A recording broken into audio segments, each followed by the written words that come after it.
أعوذ بالله من الشيطان الرجيم. بسم الله الرحمن الرحيم. وأقيموا الصلاة وآتوا الزكاة وما تقدموا لأنفسكم من خير تجدوه عند الله إن الله بما تعملون بصير. اور نماز قائم کرو اور زکوٰۃ ادا کرو، اور جو بلائی تم اپنی جانوں کے لیے آگے بھیجو گے اللہ تعالیٰ کے ہاں تم اس کو موجود پاؤ گے۔ یقیناً اللہ تعالیٰ جو بھی عمل تم کرتے ہو اللہ تعالیٰ اسے خوب دیکھنے والا ہے۔ صدق اللہ العظیم۔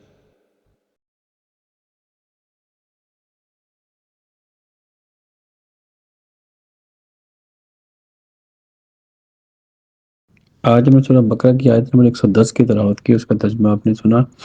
اس سے پہلے ہم 109 تک پہنچے تھے، جہاں پر اللہ نے فرمایا کہ اہل کتاب میں سے اکثر لوگ چاہتے ہیں کہ کاش وہ تمہارے ایمان کے بعد تمہیں کافر بنا دیں۔ یہ اس کی وجہ کیا ہے کہ ان کے دلوں کے اندر حسد ہوتا ہے، اور وہ حسد جو ہے وہ جیسے کہ پیچھے میں نے پڑھا کہ وہ مسلمانوں کے اندر کوئی خیر نہیں دیکھنا چاہتے، کوئی بھی خیر ہو، کیونکہ ان کے پیچھے جو شیطانی سسٹم ہے، ان کے اندر شیطان ہے، وہ ایک شیطانی سسٹم کو فالو کرتے ہیں، اور ظاہر جو مسلمان ہیں وہ ایک حق کو فالو کرتے ہیں، اللہ کی کتاب کو فالو کرتے ہیں، تو وہ چاہتے ہیں کہ ان کے اندر سے کوئی خیر بھی ان کو نہ پہنچے، بلکہ اس کا کوئی بھی خیر پہنچنے کی راستے میں رکاوٹ بنتے ہیں۔ تو اس چیز کا ہمیں خیال کرنا ہے اور اپنی زندگی میں ایسے سسٹم بنانے ہیں کہ کوئی ہمیں خیر کے کام کرنے سے روک نہ سکے۔ تو آج جو میں نے 110 آیت پڑھی، اس میں اللہ نے فرمایا بنی اسرائیل کی پوری جو ان کے جو اعتراضات تھے، جو ان کے اندر خرابیاں تھیں، جو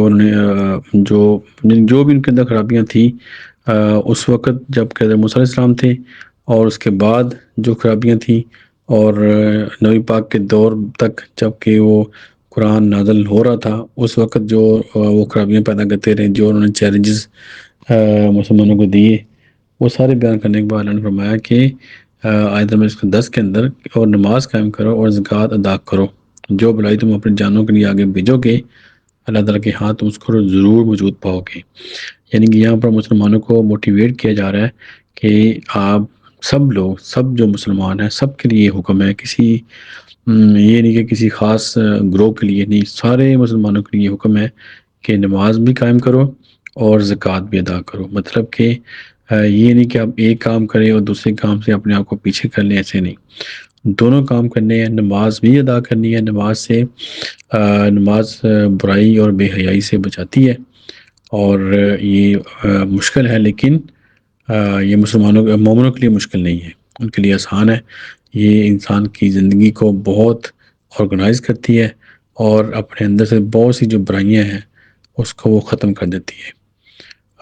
عید کا حکم دیا گیا۔ پھر زکوٰۃ کا نظام کیا ہے کہ اس سے مال جو ہے وہ پاک ہو جاتا ہے، اور مال کی جو ہے فلو جو ہے وہ اس طرح ہوتا ہے کہ ایک امیر کے پاس مال آیا، اس نے آگے مال کی زکوٰۃ ادا کی، اور وہ مال آگے جو ضرورت مند کے پاس چلا گیا، اس نے اس سے اپنی ضرورت کو پورا کیا، اس کی زندگی کا پہیہ چلا۔ جب وہ بھی محنت کرتا رہے گا، اس کو زکوٰۃ ملتی رہی، وہ خود بھی محنت بھی کرتا رہے، تو اس سے کیا ہوتا ہے کہ اس کے گھر میں بھی خوشحالی آئے گی، اور وہ بھی ایک دن ایسا آئے گا کہ وہ بھی زکوٰۃ دینے کے قابل ہو جائے گا۔ کہا جاتا ہے کہ حضرت عمر کے دور میں جو اتنی خوشحالی تھی کہ جو زکوٰۃ دینے والے لوگ تھے لیکن لینے والے نہیں تھے۔ یعنی کہ یہ نظام جو اسلامی کا نظام یہ ہے زکوٰۃ کا اور صدقات کا، یعنی کہ جو امیروں سے لیا جائے اور غریبوں میں تقسیم کیا جائے۔ جبکہ جو ٹیکس کا نظام ہے، اس میں دیکھیں گے سب کو وہ برابر ہے، یعنی کہ وہ سب کے اوپر ٹیکس ہے۔ اس میں دیکھیں کوئی بھی چیز ہم پرچیز کرتے ہیں، اس کے اوپر ہم اندر میں ٹیکس پے کرنا پڑتا ہے۔ کھانے پینے کی چیزیں، ضروریات کی چیزیں ہیں، چاہے غریب ہے چاہے امیر ہے، سب کو ٹیکس دینا پڑتا ہے۔ جبکہ اسلامی کے نظام کے اندر ایسا نہیں ہے۔ جو اس میں زکوٰۃ کا نظام جو سسٹم ہے، اس میں امیروں سے لی جائے گی اور غریبوں میں تقسیم کی جائے گی، اور جب یہ نظام چلتا رہے گا تو ایک وقت آئے گا کہ جو غریب ہے وہ ختم ہو جائیں گے اور وہ بھی خوشحالی کی زندگی گزاریں گے. یہ ہے اسلامک نظام. اس کو اگر کسی طریقے سے امپلیمنٹ دنیا میں کر دیا جائے تو جو پیسہ ہے وہ کسی خاص بہت تھوڑے طبقے کے ہاتھوں میں نہیں رہے گا، بلکہ وہ تقسیم ہو جائے گا، ڈسٹریبیوٹ ہو جائے گا. تو اگر سورہ بقرہ کا ہم سٹارٹ دیکھیں تو اس میں اللہ نے فرما دیا ہے کہ جو کچھ آپ کے پاس ہے اس میں سے خرچ کرو، لازم خرچ کرنا ہے. اگر جمع کریں گے اور ایک ہی چند ہاتھوں میں رہ جائے گا تو پھر معاشرے میں جو بگاڑ پیدا ہو جاتا ہے، اور اس سے کیا ہوتا ہے پھر ناانصافی کا جنم لیتی ہے، اور معاشرے کا توازن جو بگڑ جاتا ہے، پھر یہ لڑائی جھگڑے فساد قتل و غارت یہ دنیا میں بڑھ جاتی ہے، جیسا کہ آج کل ہو رہا ہے. پیسہ چند ہاتھوں کے اندر ہے اور اس سے کیا ہے کہ جو معاشرے کا جو نظام ہے، دنیا کا جو نظام ہے وہ بگڑ چکا ہے، توازن ہل چکا ہے اور حکومتیں ہل رہی ہیں. یہ لازم ہوگا کیونکہ جو بھی نظام جو اللہ تعالیٰ کے نظام کے اپوزٹ ہوگا وہ لازم اس نے گرنا ہی گرنا. آج نہیں کل ایک وقت آئے گا کہ وہ ضرور نظام گرے گا اور اللہ کے نظام کے کوئی سب لوگوں کو ایکسیپٹ کرنا پڑے گا. اسی کو اپنا کر ہی آپ سکون حاصل کر سکتے ہیں، اس کے علاوہ کوئی سکون کدھر بھی نہیں ہے. تو یہی اسی طرح نماز جو انسان کی جو پرسنل جو زندگی ہے اس کو آرگنائز کرتی ہے. آپ دیکھیں 5 وقت کی جو نماز ہے یہ آپ کے پورے دن کو آرگنائز کرتی ہے. ان نمازوں کے درمیان اپنی زندگی کو آرگنائز کر سکتے ہیں.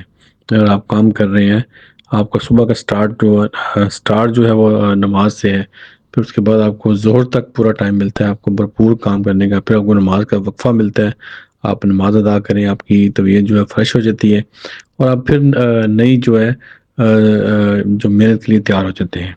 آپ کا مائنڈ کے اندر جو خیالات ہیں، جو اس طرح جو بے شمار جو چیزیں انسان کے اندر جمع ہو جاتی ہیں وہ نماز کے ذریعے اس کو ہم اللہ سے معافی مانگتے ہیں، اپنے گناہوں کی توبہ کرتے ہیں اور تو وہ چیزیں اللہ تعالیٰ معاف کر دیتے ہیں. تو اس طرح بار بار جب ہم پورا دن اس عمل کو دہراتے ہیں تو یہ انسان کو ایک بہت اچھی پریکٹس ملتی ہے اپنی زندگی کو ایک بالکل آرگنائز طریقے سے گزارنے کی. تو ایک پورا پیکج ہے مسلمانوں کے لیے، نماز کا ادا کرنا اور زکوٰۃ کا ادا کرنا، دونوں انسان کو ایک منزل مقصود تک پہنچا دیتی ہیں. اللہ تعالیٰ ہم سب کو عمل کی توفیق دے.